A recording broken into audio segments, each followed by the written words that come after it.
Ignition running.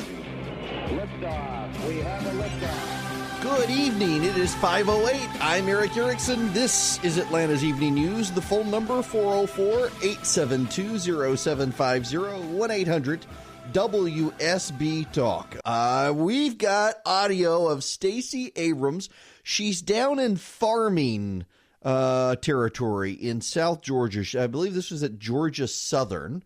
Vidalia, onions, blueberries, peaches, huge industries in Georgia. Farming in Georgia is a major economic driver in the state. And according to Stacey Abrams, she wants to be done with that. Listen to this. I've got part of it. I'm trying to get the full video. I've got the whole quote from multiple people who were at the event, but listen to Stacey Abrams.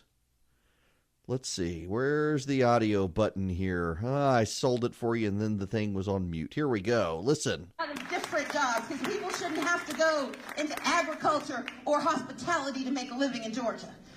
People shouldn't have to go into agriculture or hospitality to make a living in Georgia. What's wrong with that?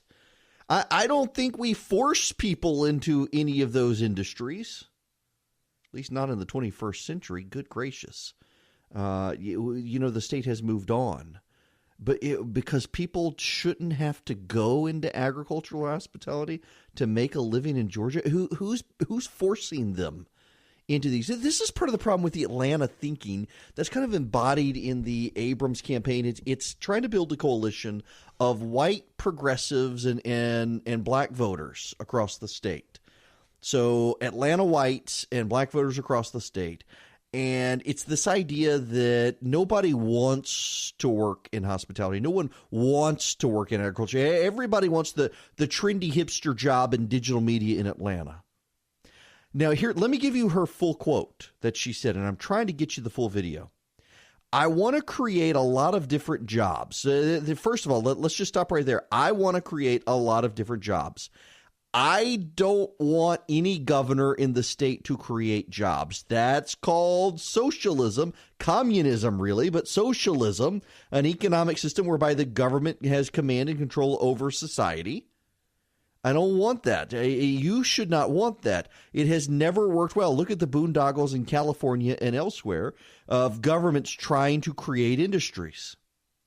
She says, I want to create a lot of different jobs, because people shouldn't have to go into agriculture or hospitality to make a living in Georgia. Why not create renewable energy jobs? Because I'm going to tell you a secret. Climate change is real. That's right, folks. You shouldn't have to go be a farmer. Instead, you should get a job created by the government in renewable energy, because climate change is real. I find this condescending to people who work, bartenders, waiters, waitresses, people who work in restaurants, the agriculture industry, that somehow they don't want to be there. They would love to work in renewable energy jobs. Some people do have to work in hospitality industry jobs and whatnot because they're in school, they're trying to make money, or they don't have an advanced college degree. They become a bartender. They make great tips. This is one of the problems with liberals in New York are finding, as the city of New York pushes more and more to get rid of tipping and encourage higher wages in lieu of tipping. People are losing income because there are a lot of great tippers out there. And it is this liberal do-gooderism here on display that bankrupts so many states, and I don't want Georgia to be next. This idea that the governor of the state can create jobs and that those jobs should be in renewable energy because climate change is real. Y'all, there's this thing called a free market. And in the free market, the private sector creates the jobs based on where people can make money. The government stays out of it, keeps regulations low, and the private sector does things. Here's the Chamber of Commerce hasn't endorsed Brian Kemp. They want to stay out of the race. They're butthurt over Brian Kemp saying he would support RFRA in Georgia. They're really, the Chamber of Commerce will cut off its nose to spite its face in this race. They want nothing to do with Brian Kemp because he would support RFRA. They don't want anything to do with Stacey Abrams because they think she would be bad for business. You would think they would go with the guy who would be good for business, even if they don't like this one thing. This is how religious it has become for the Chamber of Commerce in Georgia over RFRA, ironically. Here's the thing.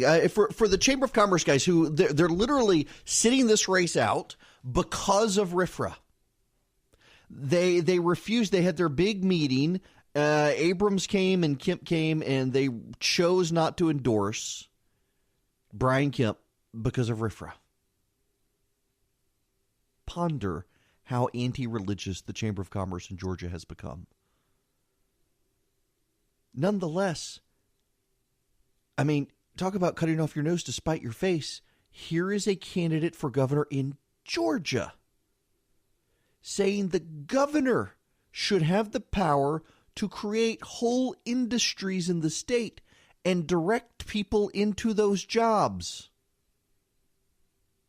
Who is condescending to the chief economic engine of the state of Georgia, agriculture, let alone the hospitality industry. You got the Braves, you got the Falcons, you got the Hawks, you got Atlanta United, the people who work in the hospitality industries there. My goodness gracious, folks, the level of condescension that people shouldn't have to work in those places.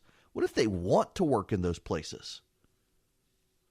She wants to create different jobs because people shouldn't have to go into agriculture or hospitality to make a living. No one should have to go into any job. Some people have to because of life circumstances. But the idea that the governor of the state of Georgia should have the power to create a renewable energy industry in the state because climate change is real, so we should empower the governor. You know, there's a larger story here. Let me step back out of Georgia politics real quick. You will remember, if you went to school as I did in the 80s, you'll probably remember it if you went to school in the 70s. I was born in 75, but I've seen the National Geographics and the Time magazines and whatnot. You know, the big fear in the 70s, instead of global warming, it was a global ice age. But one of the things that stayed consistent was there was this whole idea. It was largely pushed by Canadian and Russian scientists back during the 80s, the Soviets and the left-wing Canadians, pushing the idea that the United States was going to be a desert. It was going to, the central heartland of the United States was going to become a giant desert. And it was essentially a long-term push by anti-capitalist people that resources needed to be allocated elsewhere, not in the United States. It's really funny. The UN has issued its new climate change reports saying we've got 10 years to fix this. Never mind that 5 years ago we had 10 years to push it. 10 years ago we had 10 years to push it. And 15 years ago we had 10 years to push it. We're way past the point of no return according to all of their other reports. And now suddenly just 10 more years if you do what we say. But they're back to the United States is going to turn into a giant desert. They're back to that. There is, and so there is this push among climate scientists that we need a command and control economy. That the major scientists who are coming out of this global warming agenda are pushing the idea that the United States and other Western democracies need to embrace government centralized command and control economies like China to stop global warming. There is an air of that in what Stacey Abrams is saying. Because climate change is real, she should have the power to create whole industries in the state of Georgia. To hell with the free market, to hell with the private sector. You guys, the agriculture and hospitality sectors are meaningless. They're bad. You shouldn't have to work in those. You should be able to work in renewable energy jobs. There is this other problem hanging out there. Brian Kemp is actually out with a plan to improve schools, including significant pay raises for teachers in the state. Stacey Abrams is refusing to even go down the road of pay raises for teachers, while Kemp is. She says it's not going to happen. She says he's not even going to do it. Where are you going to find the educated workforce for renewable energy jobs if you're not willing to take on the education establishment in Georgia. You know what Stacey Abrams' plan is for the education establishment in Georgia? It's to perpetuate the status quo and punish people who want to send their kids to private school. She wants to get rid of the state opportunity scholarship fund that allows poor kids to go to private schools to get good educations. She wants to rein in charter schools in the state. She wants to go back to all the failed education initiatives that Georgia voters, black and white together, have rejected over the past decade. She wants to essentially completely undo all of Nathan Deal's education reforms that have actually improved education in the state, and yet somehow she thinks we're then going to have this massive educated workforce to go into an industry that she herself thinks she can create because of climate change. The whole thing is just ridiculous. Have the Democrats just given up on trying to win? They're just, even in Texas now with Beto O'Rourke, they're just going full progressive, showing us what they really think, even though they can't win. That seems to be what's happening here. Y'all, with all the recent news about online security breaches, it's hard not to worry about where our data goes. Making an online purchase or simply accessing your email could put your private information at risk. You're being tracked online by social media sites, marketing companies, your mobile provider, your internet provider. Not only can they record your browsing history, they can often sell it to other companies who want to profit from your information. And you know this is true. You go on Facebook and you look at something, and next thing you know, all of a sudden you see these ads. Or, as a friend of mine did, you order a cheese plate on an airliner with your credit card, and next thing you know, on Facebook, all your ads are for that cheese company. Privacy is at stake these days. When I'm at home, I don't worry about it. But when I'm traveling more and more, I use ExpressVPN to ensure my privacy. ExpressVPN has easy-to-use apps that run seamlessly in the background on your computer, phone, and tablet. Turning on ExpressVPN only takes a click, and it secures and makes sure internet browsing anonymous by encrypting your data and hiding your public IP address. Protecting yourself with ExpressVPN costs less than $7 a month. So protect your online activity today. Find out how you can get 3 months free at expressvpn.com/Eric, ERICK. That's EXPRESSVPN.com/ERICK for 3 months free with a 1-year package. Visit expressvpn.com/Eric to learn more.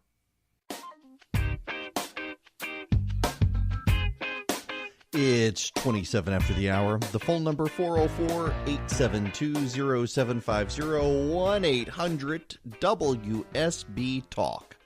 Let's go to the phones. Carl from Tucker, you are up first tonight. Welcome.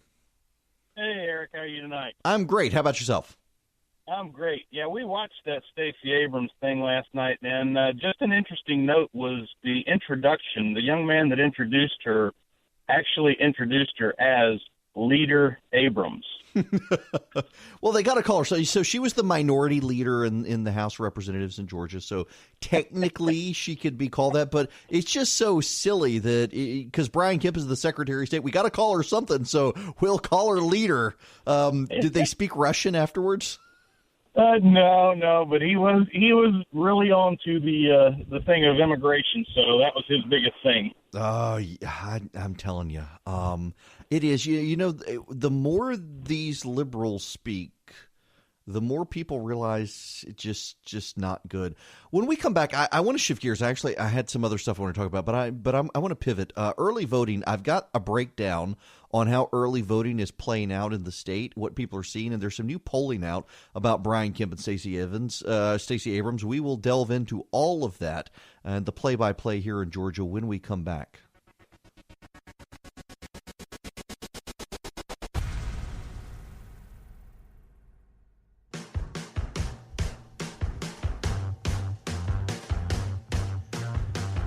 It is 40 after the hour. Eric Erickson here. There is light rain the further west you go in the state, but everything otherwise not too bad.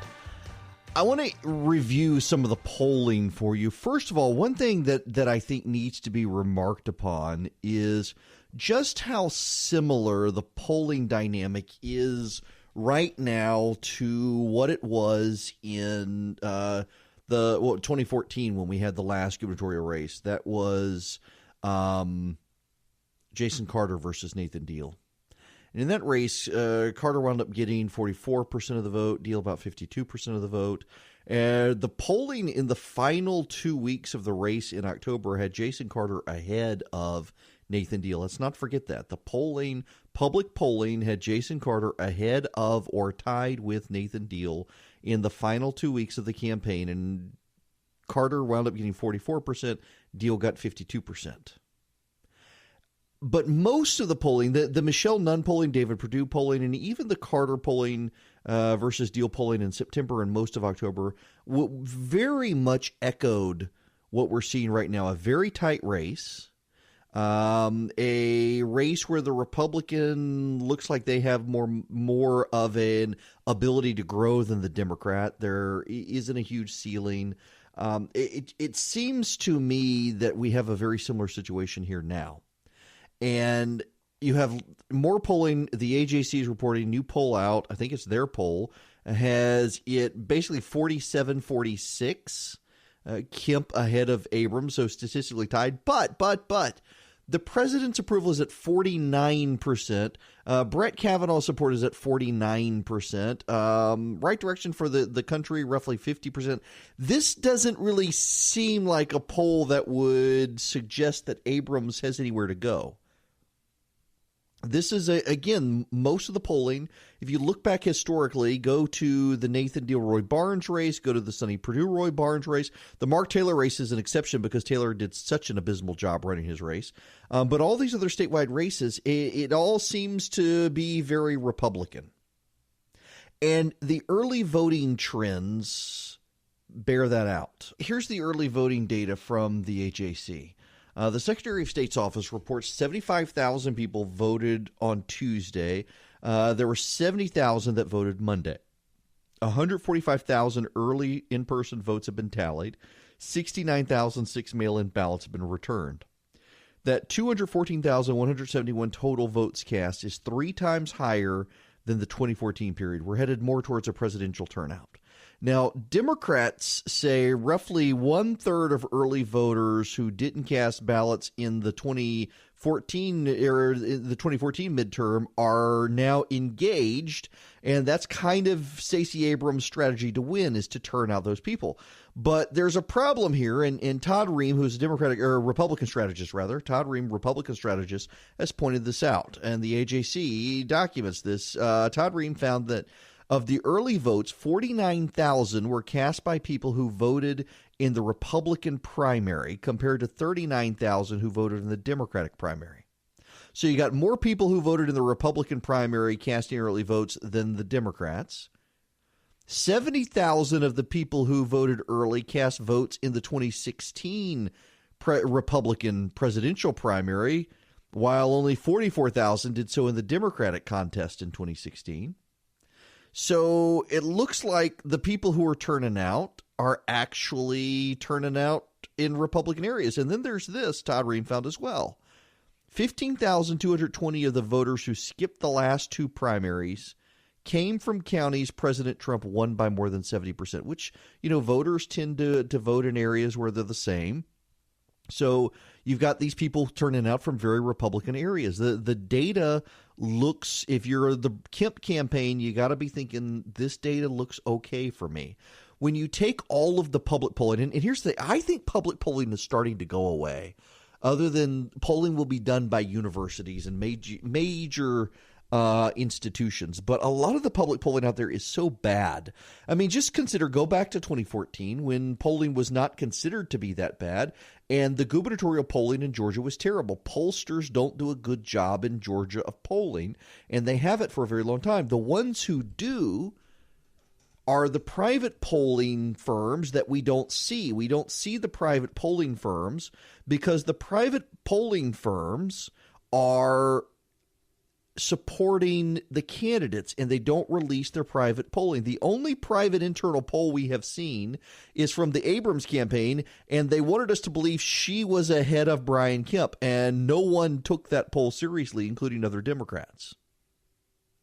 And then when you look at Abrams, the Abrams campaign has started screaming about voter suppression, voter registration denials, activities by Brian Kemp supposedly to deny black people the right to vote, those aren't the signs of a campaign that's winning right now.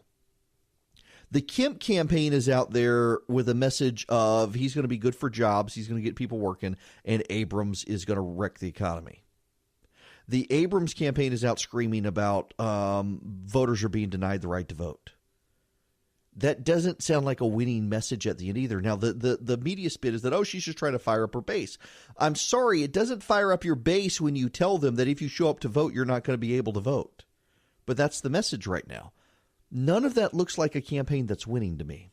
I mean, I could be wrong. They could be having massive turnout, but none of the data seems to bear that out right now.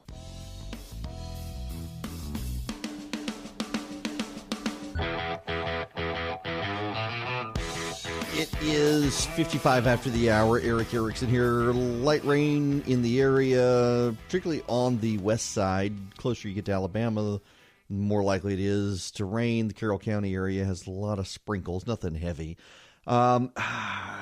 Elizabeth Warren's DNA test really has flopped. I mean, like really, really, really flopped. It's that you've got the media now attacking Elizabeth Warren for distracting everybody from the Senate races. You've got everybody's attacking her. I mean, even on MSNBC, that it's somehow self-serving. This is not a good thing for Elizabeth Warren. And I wonder if she's actually going to run for the presidency in 2020. I'm looking at this train wreck, and I really am starting to wonder if she may now decide not to run for president after building up over these last several years thinking she was going to. Her largely claiming she was going to. I'm really now wondering if she's kind of thrown in the towel. It makes sense to me that she has, because it's just not a good look for her. And now she's claiming she was bullied, or her staff is claiming she was bullied into it. No, she signaled she wanted to be a fighter. It makes no sense. We'll have one less Democrat to worry about.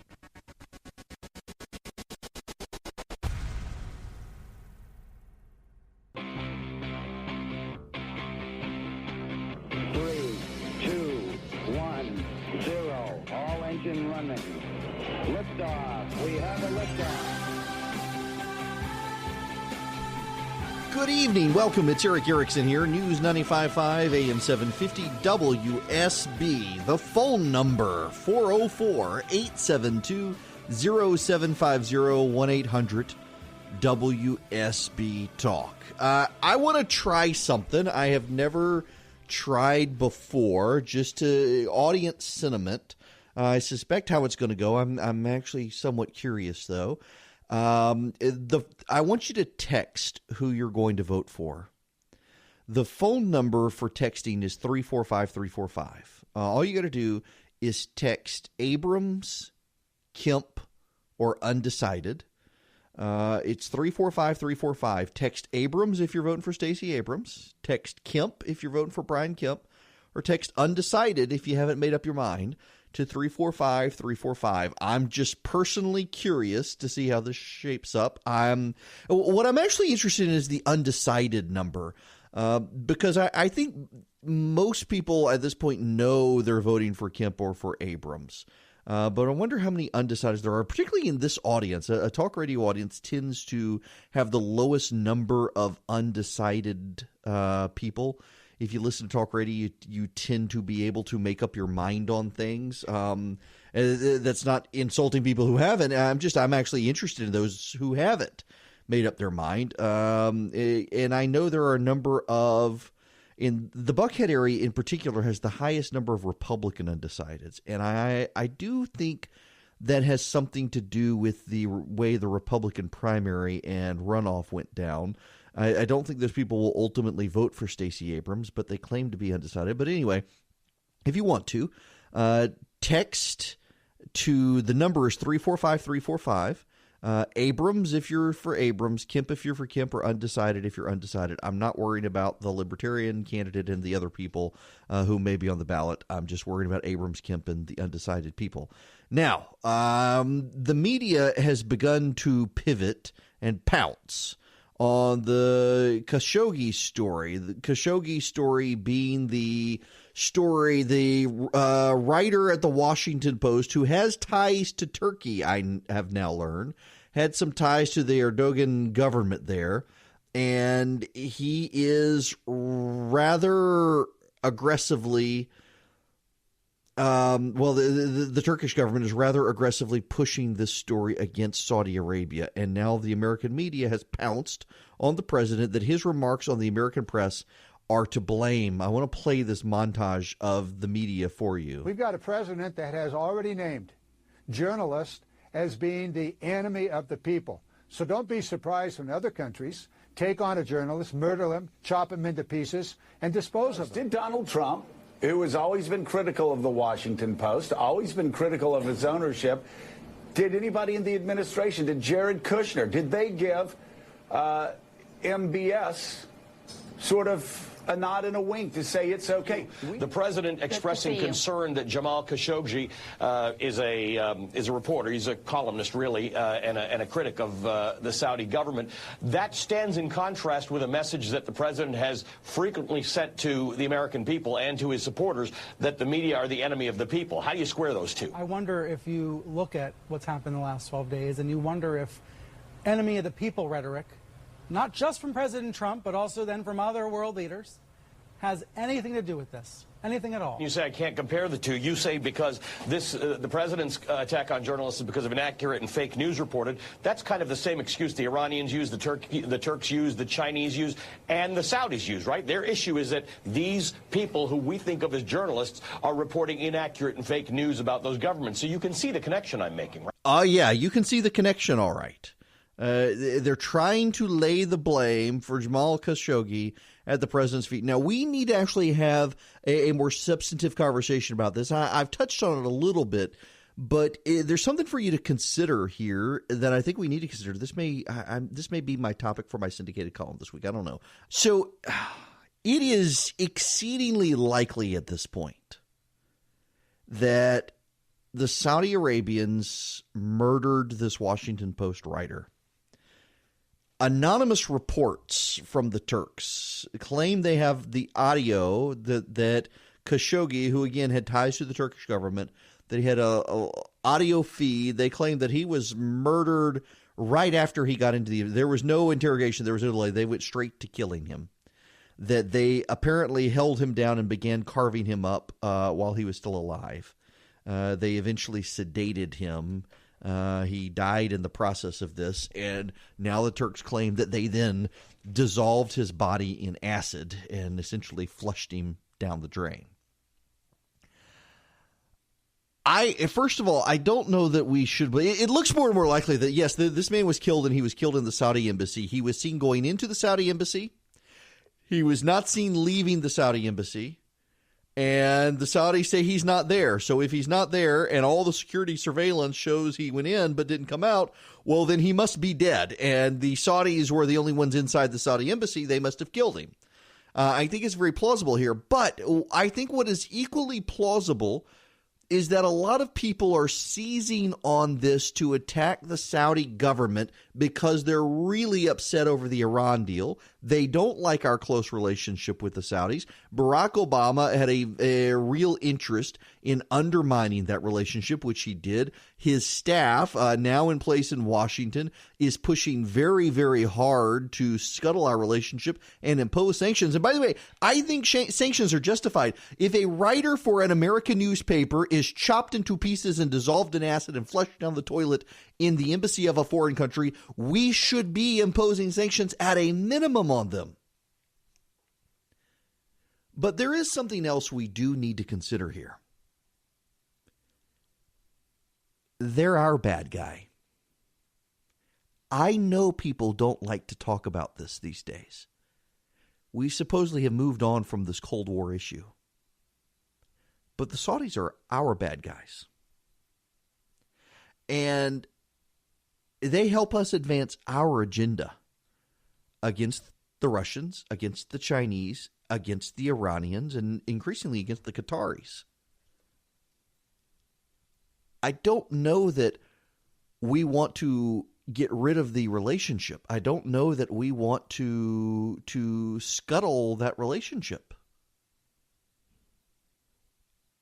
I mean, just it reminds me of Pinochet in South America. Pinochet was a man who, if reports are to be believed from the left, loaded up communists on helicopters and dropped them off in the ocean. I got a buddy of mine who he pushes the helicopter stuff now that we're going to go full helicopter. Yeah, this is the thing that Pinochet was accused of. But here's the thing. Pinochet also revived the economy of his country, ran out the communists, dropping them off into the ocean in helicopters, and saved his people from oppression. He was a bad guy, but he was our bad guy. And nobody likes to talk about this these days. No one likes to say, oh, yeah, they're terrible people, but at least they're on our side. But, that's the way the world works. We don't get to pick our allies as unicorns and puppies and all lovey-dovey. Sometimes we have to make deals with bad guys to save us from worse people. Would you rather, if you were forced to choose an alliance, would you rather choose an alliance with the Saudis or the Iranians? So all of these people rushing to say we got to dissolve a relationship, we got to punish these people, we got to do something. I certainly think there need to be sanctions of some kind. We can't set a precedent to turn a blind eye when a writer for an American publication is chopped to pieces and flushed down the toilet. We can't, if that actually happened. But you'll forgive me for thinking that we shouldn't also be in a rush to blow up this entire relationship with the Saudis, because I would rather be allies with the Saudis than with the Iranians. And in the Middle East, we kind of got to pick a side. Y'all, with all the recent news about online security breaches, it's hard not to worry about where our data goes. Making an online purchase or simply accessing your email could put your private information at risk. You're being tracked online by social media sites, marketing companies, your mobile provider, your internet provider. Not only can they record your browsing history, they can often sell it to other companies who want to profit from your information. And this is true. You go on Facebook and you look at something, and next thing you know, all of a sudden you see these ads. Or, as a friend of mine did, you order a cheese plate on an airliner with your credit card, and next thing you know, on Facebook, all your ads are for that cheese company. Privacy is at stake these days. When I'm at home, I don't worry about it. But when I'm traveling more and more, I use ExpressVPN to ensure my privacy. ExpressVPN has easy-to-use apps that run seamlessly in the background on your computer, phone, and tablet. Turning on ExpressVPN only takes a click, and it secures and makes sure internet browsing anonymous by encrypting your data and hiding your public IP address. Protecting yourself with ExpressVPN costs less than $7 a month. So protect your online activity today. Find out how you can get 3 months free at expressvpn.com/Eric, ERICK. That's EXPRESSVPN.com/ERICK for 3 months free with a 1-year package. Visit expressvpn.com/Eric to learn more.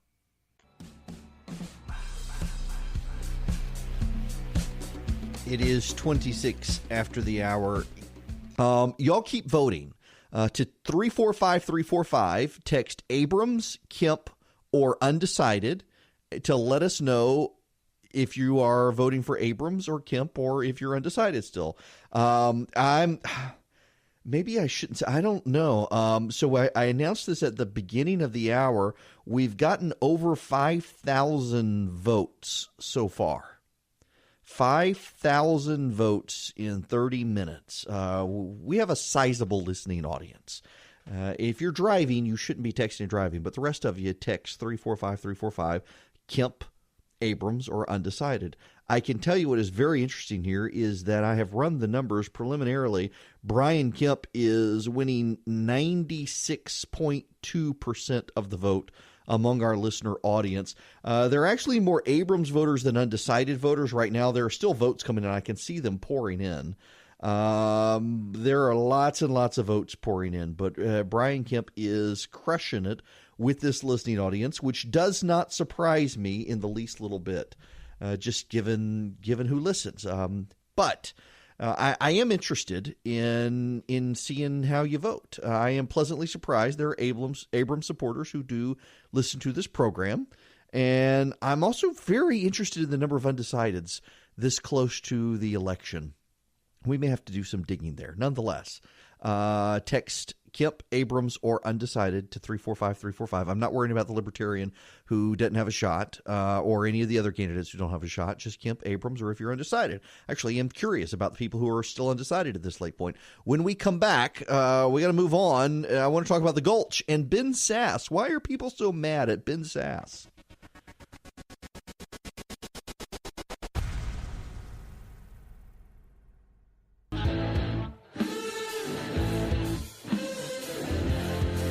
It's 39 after the hour. Eric Erickson here. The phone number 404-872-0750 1-800-WSB Talk. Let's go back to the phones before I delve into any other news. Gerald from Alpharetta, you're going to be next. Welcome. Thank you, sir. Sure. Just a quick question, because I feel this is more of a distraction, the Khashoggi thing against the midterms. But in reality, my point is that how is this important to us, the United States citizen, to shift our attention to this? Because I understand he's not a United States citizen. Number two is that he walked into a situation that he knew that he was going into an enemy camp. So I'd like to have your words on this, and I'm going to jump off the phone to free up your queue. All right. Look, Gerald, I appreciate it. And, yeah, I kind of feel like you do that. The media is making this a very big story because he was a prominent member of the media. He went to Turkey, where he had close ties to the government, and went into the Saudi Arabian embassy. The reason he did not live in Saudi Arabia was because he knew the Saudi government was out to get him. So why did he go into the Saudi embassy to begin with? Or general consulate, rather. It makes no sense to me. Now, here's why it's a big story. You know how when there's a rainstorm in New York City, we get wall-to-wall coverage of it in Georgia on the national news networks because all the reporters live in New York City. We get wall-to-wall coverage of this situation because this guy was a prominent member of the media. But it is a little bit bigger than that. There is a growing sense in our foreign policy establishment that the Crown Prince of Saudi Arabia is unstable, like seriously unstable. And this is another red flag that there is something really off about the guy. And so there are all sorts of red flags being pointed. But I got to tell you, Saudi Arabia is still our ally. Doesn't mean that they share our values. It doesn't mean that they don't cause us trouble. But they're still our ally as opposed to the Iranians. And there are a lot of people who want to make this a very big story because they want to undermine that relationship. That's part of the problem there as well. It should not be a story that gets as much media exposure as it is getting, except that this person was in the media. That has something to do with it. Rhonda in Grayson, you're next. Welcome. Hi. I just wanted to talk about the Abrams-Kemp race. Uh-huh. And I wanted to say that I was listening to your statistics, and I definitely think as an independent and African-American woman that you are severely underestimating the power of the minority vote. First of all, when Barack Obama ran, black people came out in millions. And I think that with the hatred that African-Americans, I can speak from, have for Donald Trump for the way he's treated us, I definitely think it's going to fall over, and Kemp's going to get some of the fallout because we're going to come out for Abrams in order to rebel against it.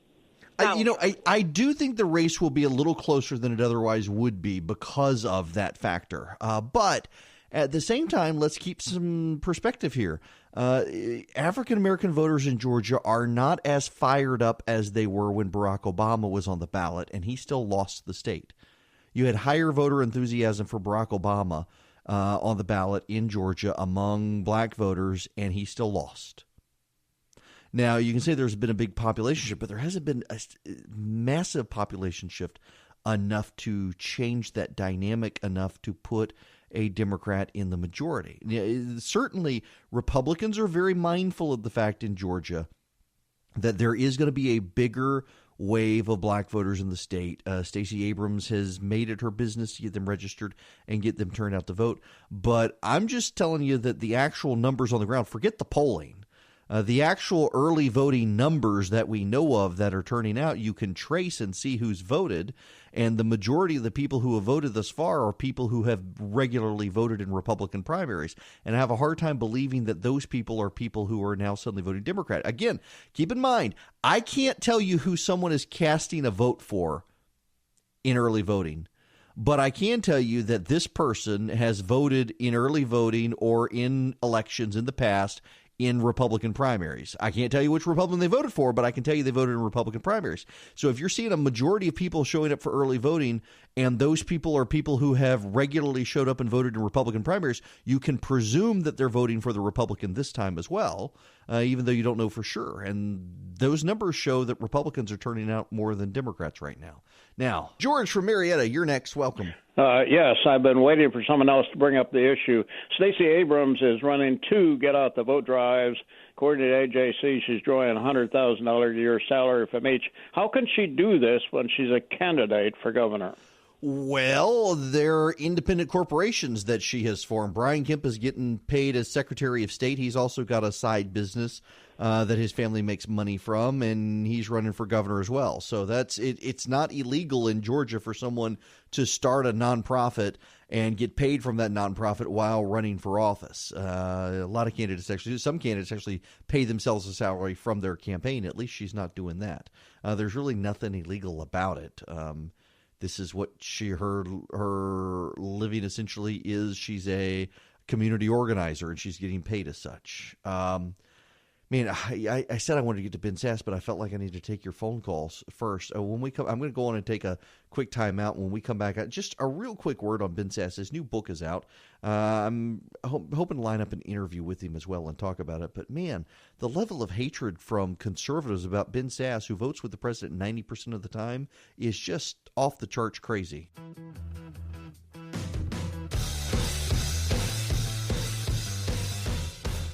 It's 53 after the hour. Eric Erickson here. So, a word about Ben Sasse real quick. His new book is out, Them. I have started reading it. I got a courtesy copy last week. It's essentially on how, by being as tribal as we become, and particularly by focusing so much online, we are losing the ability to be good neighbors to each other who agree to disagree on topics. And he calls out Sean Hannity in part of the book for some of the things Hannity has done. And, of course, Hannity is going after him. But what I really don't get is the level of hostility and hatred from Trump supporters. Ben Sasse does not like the president. I don't like the president either. I think he is a man of immoral character. And Sasse has been rather prominent about it. But here's the thing. He votes with the president 90% of the time. And the 10% of the time that Sasse doesn't vote with the president, it is often on minor things. There has not been a single major initiative the president has tried to get through the Senate that Ben Sasse hasn't supported, whether it's Brett Kavanaugh or tax cuts or repeal of Obamacare. Even on immigration, Ben Sasse aligns with the president and supports building a wall on the southern border. And yet the amount of Trump supporters who are convinced that the man opposes it and hate him, and this is why tribalism makes me so frustrated. And the issue is not even with the president these days; it's with a lot of his supporters. You can't agree to disagree on that. You can say you'll vote for the president. I think I probably will in 2020. But yet I'm not going to go out and apologize for the dumb things the president says. He had no business calling his porn star mistress a horse face. But you can't do that anymore. And Sasse is unafraid to do that. And people are, well, he doesn't want to be in the Senate. Why is he in the Senate? Shouldn't conservatives want people to be in the Senate who don't want to be in government, who feel compelled to go up there to say no on stuff? And one of the other big criticisms from Trump supporters about Sasse is that, well, he just doesn't do anything. He doesn't sponsor major legislation. Yeah, I think that's great. I wish more senators wouldn't sponsor major legislation and instead kill all the bad stuff that comes from the House of Representatives, which is what he does. It very much seems like the Republican Party now is the majority party in the country, but there is a significant part of the Republican Party that wishes that it was more ideologically pure, than a majority party can be. And listen, I am an ideological purist. I am a conservative. But I don't have a Republican Party that supports conservatism. Ben Sasse is more conservative than President Trump. He's not out there trying to grow government. He's not out there trying to bankrupt the nation. He's not out there trying to do the strong man in Washington routine where Washington is the be-all, end-all. I like that. I like the fact that Ben Sasse looks on Washington very skeptically and thinks that neither Congress nor the president should have the powers that either one does right now.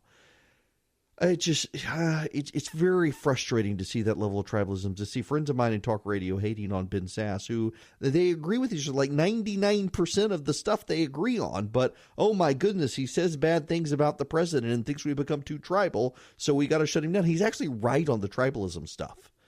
He really is. We are, all of us, and I'm guilty of this as well, so emotionally invested in what happens to Washington, D.C., we are not seeking the welfare of the cities in which we're in exile, to quote Scripture.